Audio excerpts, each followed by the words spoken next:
ಪ್ರಾಣಿಗಳಿಗೆ ಮೇವು ಸಾಗಾಟ ಮಾಡುವ ರೀತಿಯಲ್ಲಿ ಗೋಣಿಯಲ್ಲಿ ಗಾಂಜಾ ತುಂಬಿಕೊಂಡು ಅಕ್ರಮವಾಗಿ ಸಾಗಿಸುತ್ತಿದ್ದ ಆರೋಪಿಯನ್ನ ಅತ್ತಿಬೆಲೆ ಪೊಲೀಸರು ಬಂಧಿಸಿ ಆತನಿಂದ 22 ಕೆಜಿಗೂ ಅಧಿಕ ಗಾಂಜಾವನ್ನ ವಶಪಡಿಸಿಕೊಂಡಿದ್ದಾರೆ.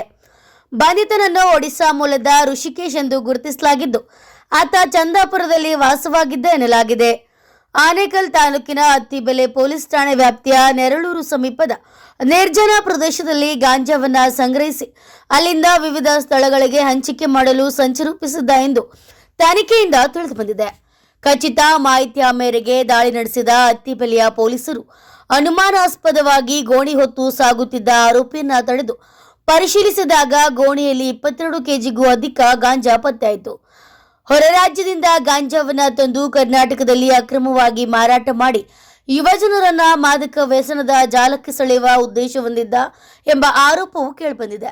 ಅತ್ತಿಬೆಲೆ ಪೊಲೀಸ್ ಠಾಣೆಯ ಇನ್ಸ್ಪೆಕ್ಟರ್ ಮಂಜುನಾಥ್ ಎಸ್ ಶ್ರೀನಿವಾಸ್ ಹಾಗೂ ಅಪರಾಧ ವಿಭಾಗದ ಸಿಬ್ಬಂದಿಯ ನೇತೃತ್ವದಲ್ಲಿ ಕಾರ್ಯಾಚರಣೆ ನಡೆಸಲಾಗಿದ್ದು ಆರೋಪಿಯನ್ನ ಬಂಧಿಸಿ ಗಾಂಜಾವನ್ನ ವಶಪಡಿಸಿಕೊಳ್ಳಲಾಗಿದೆ.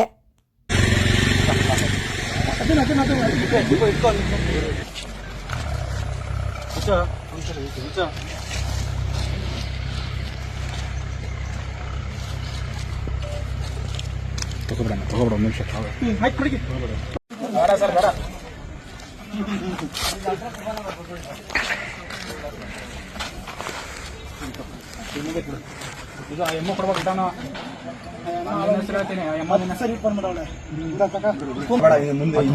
ಬೀಜ ಜಗಾಯಿತು ಯಾಕೆ